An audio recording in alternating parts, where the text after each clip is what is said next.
It's March 23rd, 2015. We're at Larry McCready's house, and just a little visit. And we usually start somewhere in the back in the maybe your high school days, and proceed from there, Larry. But you were at senior, and what you said you're getting your 50th anniversary coming up? Yes, our 50th class anniversary. 1965? Mm-hmm. And so you got to your senior year, and you thought, what am I going to do with myself? So what was the things that prompted you to go to UNI? Well, I went there to run track and play football originally. And I really didn't get any interest athletically from any of the other schools until a week before school was starting. Francis Kretzmeyer from Iowa called and said, I could probably get you a scholarship. And I said, well, I'm committed to UNI. Well, at that time it was SCI. Yeah. So I guess I ended up at SCI and then played football freshman year. Freshmen weren't eligible at that time, so I played with those guys. And then when track season came, we started track in January, and I guess I wanted to run in the Drake Relays a little more than I wanted to play in the spring football game, because it was the same weekend. Okay. So I ended up at UNI, and I graduated from there in January 1970. Okay. And you decided on a major at some point? Well, I originally went to have a major in phys ed and industrial arts at that time. And I ended up with a major in PE and a minor in industrial arts. Okay. So graduated in 1970. Mm-hmm. Now you're at the point, what am I going to do with myself? So you needed a job. How did that go? Well, that was kind of interesting. You went to California first. Yeah, I substitute taught here in Dubuque for a couple of months.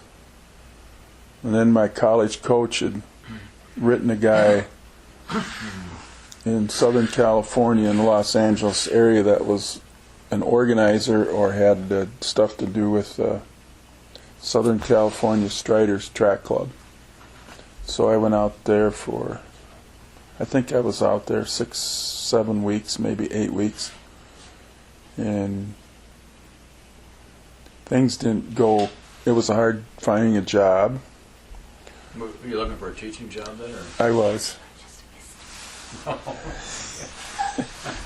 And we were engaged at the time to get married in July. Pressure. Yeah. So I ran 2-3 meets out there, and in the third one I hurt hamstring a little bit. That was about 2 or 3 weeks before we were supposed to get married.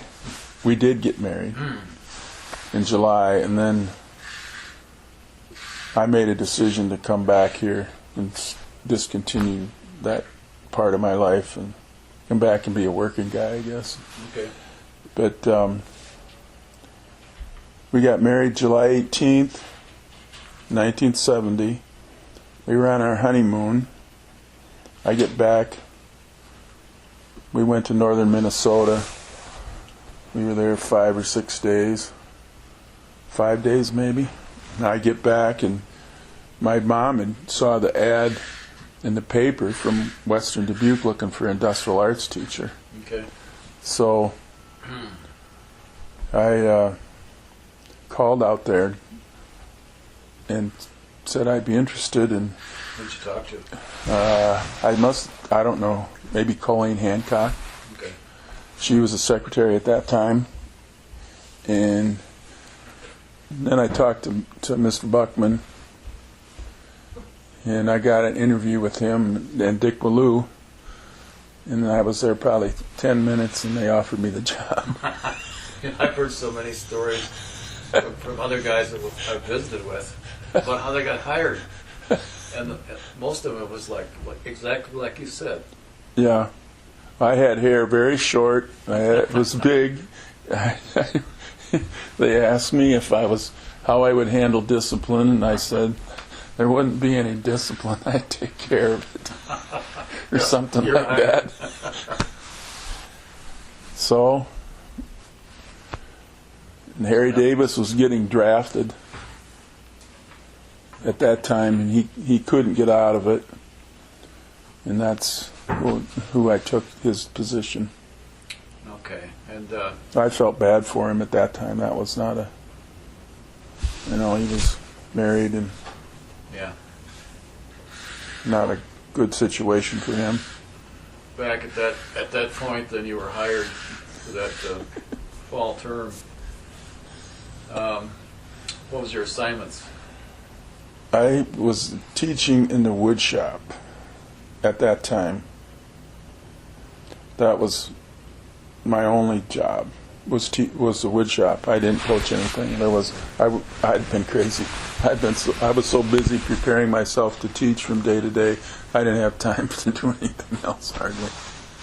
But I liked the opportunities that I could spend out there on Saturdays and after school late, whatever, preparing to get familiar with everything. I learned an awful lot that first year, or the second year, or the third year. Yeah. Well, okay, so that was your first and second year was in the wood shop? Yeah, I was in the wood shop probably, I don't know, 7, 8 years, no.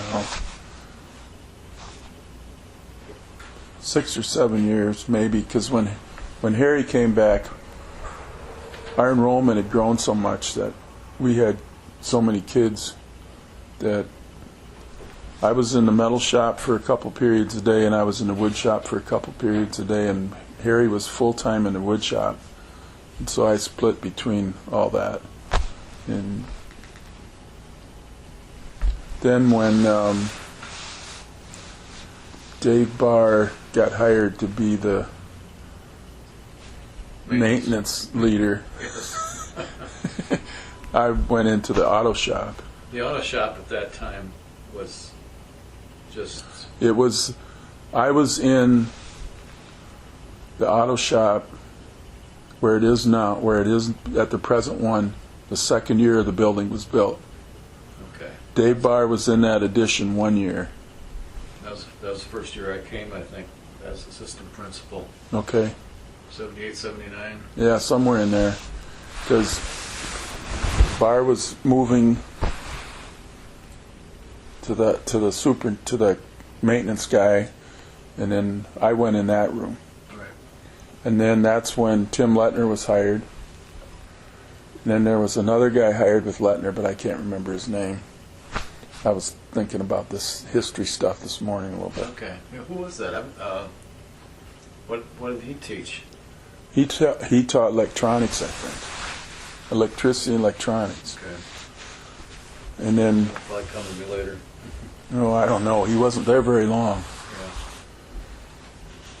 And then in the metal shop, Steve Colopy taught in there. Right. And the guy before, there was, Paul Otterman was started there when I was started. Then it was this guy from Macoka, Bob Jessen, I believe. Okay. He wasn't there less than a semester. And then Steve Colopy came, and then I taught kind of with him. Okay. During his prep period, I would be in there, and I had 2 or 3 classes in there. Well, that was really a nice addition when the auto shop was added along with Yeah. other rooms back there. Yeah, I remember we went to the school board meeting that night when they were finalizing the building deal. And at the previous time before that, we were meeting the auto shop and the metal shop people were alternating every other day. We were in a classroom when the other auto was in the shop, and then metals was in the shop, and auto was in the class. And the wood shop had every period full because we had so many kids. But we explained to the school board, hey, we need a room for the auto shop so the metal shop can have and all this separate, so everybody has their own little spot. And they included it then along with the ag shop in that addition, which Right. that made things a whole lot better. But now I guess they're getting a building for everything. Yes. So Yeah. Well, okay, maybe we could back up a little bit and get into the track and football as far as you got connected. okay. There was a lot of talk about starting football. Mr. Buckman had a son that I think, wanted to play football. Okay. Yeah. And at that time, Steve Finley and Don Hermson, Buck had talked to those guys about starting football. So Finley and Hermson started freshman football that first year.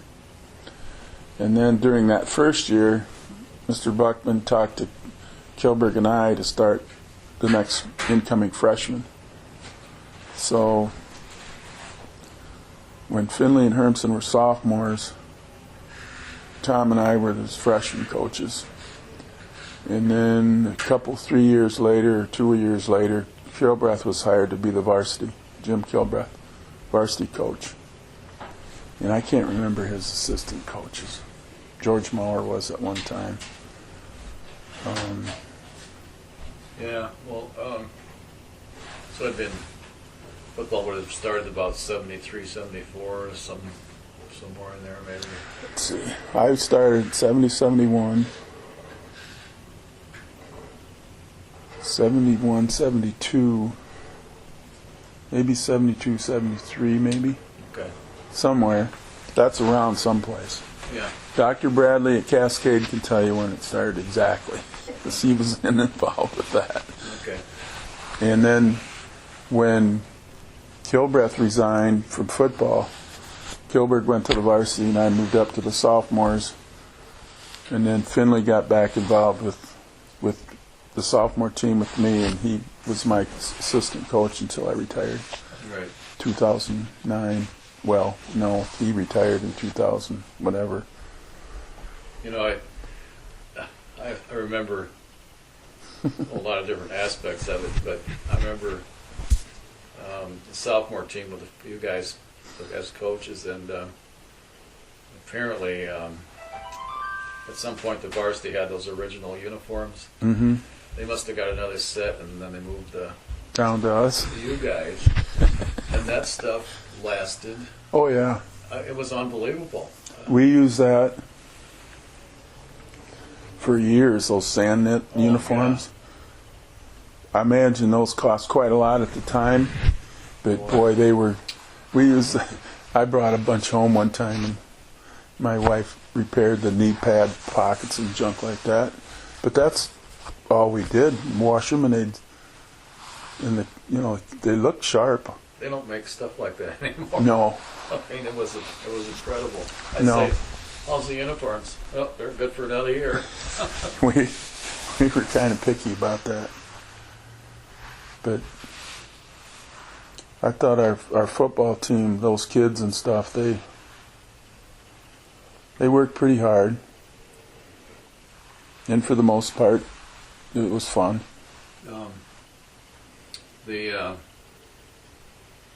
Well, at some point they constructed the football field Mm-hmm. originally, and I remember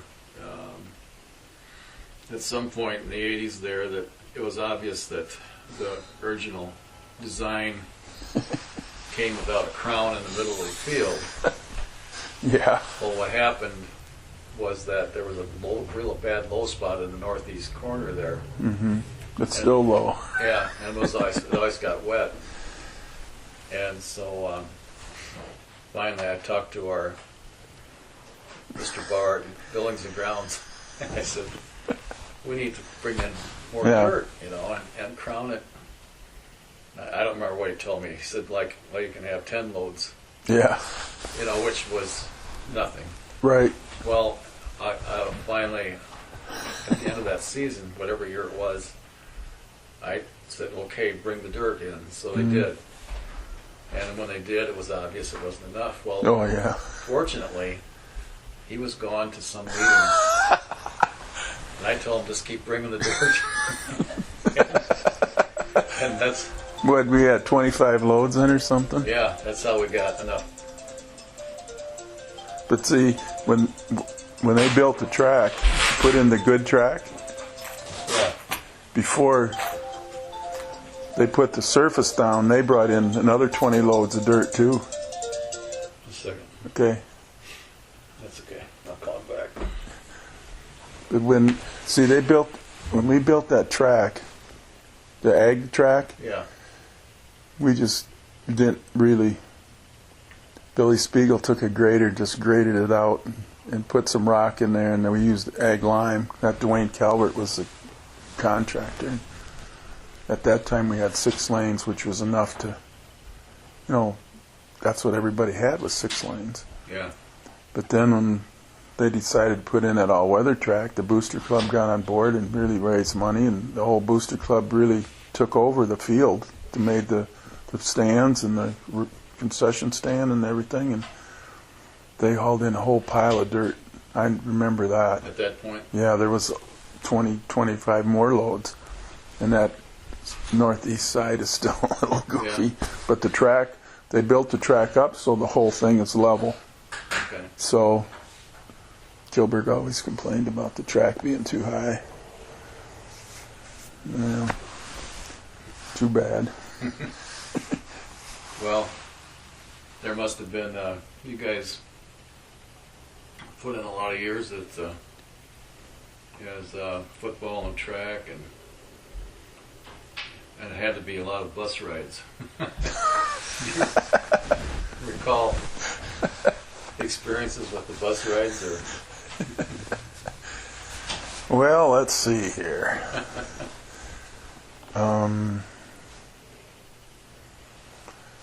One night I thought we were going to get killed coming up from Davenport, from DeWitt, on the turnoff, the cutoff. yeah, See, originally when that road was 2-laner, there was a passing lane there, and this bus driver, who I won't name, was racing a semi.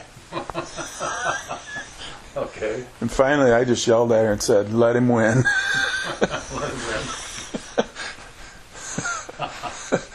Then one night, this wasn't too long ago, before I retired, we were down at Marion running in the Marion Relays Invitational Meet, and Mrs. Rowling was our bus driver, and we were getting ready to leave, and she always checked the lights to make sure everything worked. I was just her routine. She'd check everything. She was doing fine, and she says, I don't have any tail lights. I have headlights, but no tail lights. So we hemmed and hawed around, and this was like at 9:30 or 10 o'clock, so that was 11:30, 12 arrival, if there was no problems. Yeah. So I suggested, and let's run with the 4-way flashers and the flasher on the top. Home. Oh, I got a call. What's his name? Henshin at that time. I got to call him first. Okay, you do that. So she called and talked to him, and she said, yeah, I'll feel comfortable doing that. And he said, okay. So we ran all the way home with 4-ways on and the fog light on, and it was fine. We got home, and there was no problems. We didn't get stopped by any police or anything, so it was good. But I guess going to Mount Pleasant, or what's the other town down south we played football at? No, Right west of Mount Pleasant. Fairfield. Fairfield, yeah. We were going down there, and first, I don't forget the sequence of the days of the week, but we made 2 trips down there in one That's week. football playoffs, right? Yeah, the playoffs. Yeah. And the one bus driver we had would not drive fast enough to keep up. And I'm not using any names, so I think you probably know who it is. But on the 2-lane roads, she would only drive in those transmissions. I think had at the time were sticks, and they had 5 speeds in them, and she'd only drive in fourth gear. The rest of the time, if we were on the 4-lane, then she'd drive in 5th gear, and she wouldn't stay up. And she was one of the team. We had 3 buses with kids on for team. It was terrible. Got it. Well, the thing that always frustrated me was, when I would hear, concerns or complaints about the trips. When you'd call up to the bus garage and talk to Lila or Gary, they defend them to the death. They'd never say, couldn't be their fault. Yeah, it was frustrating. Well, the thing that really most frustrating was if we decided to, they'd always want to schedule when to leave, the schedule to leave, bus leave. So we'd put down there a time, and invariably the bus would show up 1 minute past the time. So then we'd be late getting to where we were going. If we wanted them there at 2:30, they'd be there at 2:31. Yeah. That used to just grate me forever. That's when we want to leave. We want to load at 2:25 or 2:20. Yeah. That was very frustrating. So you had this partnership with Coach Finley on both track and field and football for a lot of years, right? Yes, many years. What do you want to know about that? Well, no, I don't have enough time to. Many stories. Lots of stories. I ran into Finley the first time I know who he was at UNI. Okay. In the library, because my wife and I always went to the library. That was our weekly date every night. It was the library except Friday and Saturday. So I'm sitting there, this was in the spring, and I'm sitting there and I'm doing something, and he comes up and starts talking to me about track and field. Well, I'd seen him in other classes in the gym, in the phys ed building, so I knew he was in phys ed, but I couldn't remember his name.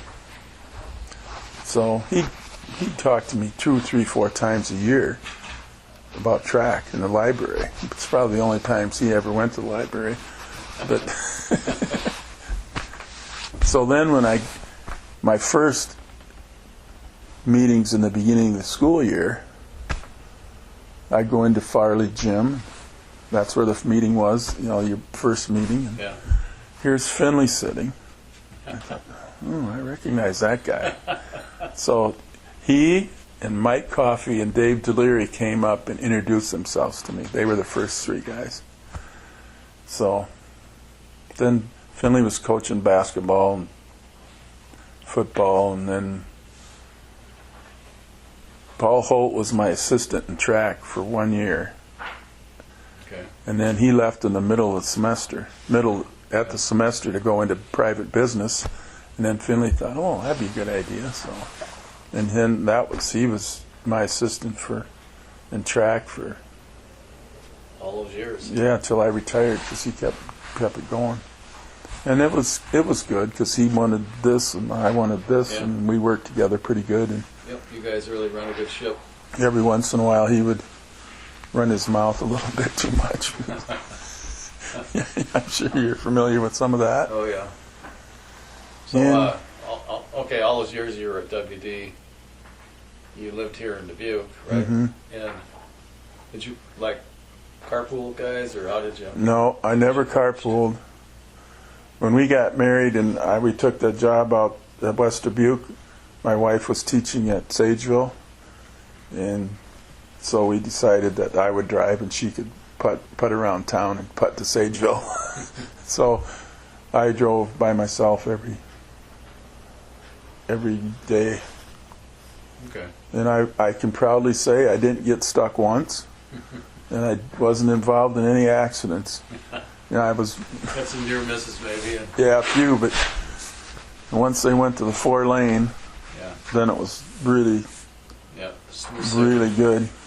But you had to watch there at the truck stop corner, and Still do. yeah, Thunder Hills corner, and now when I would go to work in the morning, Piasta kids were kind of NICC students are nuts, but that on-ramp on the other side, when we first started using the 4-lane, there weren't hardly anybody ever coming off there. Right. So you had to pay. Now you better pay Now back attention. up onto the highway. Yeah, but Yeah. I went so early, I missed that stuff. It's funny how some things never change. I stopped at the high school earlier this year, talked to Dan, and pulled into the parking lot. I looked to my right, and there is that row of pickups. Oh yeah, It's still the same. There they were. They all back in, yeah. and it's just funny. They all got stacks, and they're all pretty rusty and junky. If you go up to Hempstead, you'll see the same thing. Is that right? Yep. Wow. And you go by Senior. I haven't been by Senior lately, but their parking lot's kind of small. But up here at Hempstead, if you go on the east side where they made that new lot, a lot of trucks. Oh, yeah, amazing. But You know that's, that if you go by Senior, they don't have enough. Obviously, have enough space for No. cars. It's just terrible. It's just no. all over the place. Yeah, we were over there the other couple weeks ago for my granddaughter's music concert, where they get everybody in the district together, high schools, middle school, elementaries, and we were lucky. We snuck in by where that lot by the old tennis courts used to be up there on the west side, Yeah. and we had it easy. But there was people walking. Oh, yeah. It's just terrible there. Yeah, it's too bad. But there's just no room. Yeah. When they bought that property years ago, nobody anticipated No. the size. That's at any rate. Anything else you remember, recall, significant stuff from all those years? Significant stuff. No. Our football championship was a big deal. The Yeah. basketball ones were a big deal. Yep.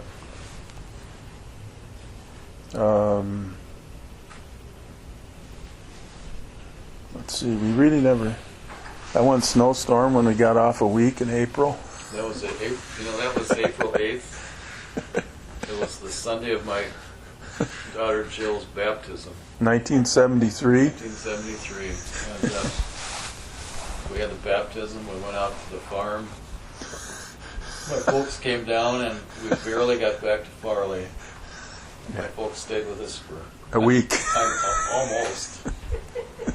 And I'd go to the Farley office after a couple days, and Wickham and I and Wegman would get in the car and we'd drive out, Check it out. check it out. God, That wasn't. crazy. That was the worst one, I think. But Yeah. by and large, we were pretty fortunate. We had a really stable faculty for all those years, Yeah. Right. and that was really, really important to the continuity of everything. Yeah. It was very, and we had all those stupid portable classrooms. Oh yeah, they were terrible, but But strangely enough, I think if you talk to a lot of those faculty members, they kind of liked being out in those portables because they were kind of by themselves. And yeah, I taught in the portable for a couple of years, mechanical drawing, and back in the back there. And yeah, when the weather was decent, it was pretty good. But I liked being in there.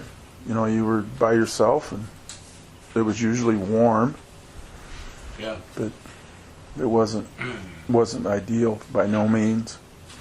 But getting rid of all the bond issues I guess the failure of the bond issues to pass when we weren't asking for anything extravagant was really frustrating for Totally. the staff.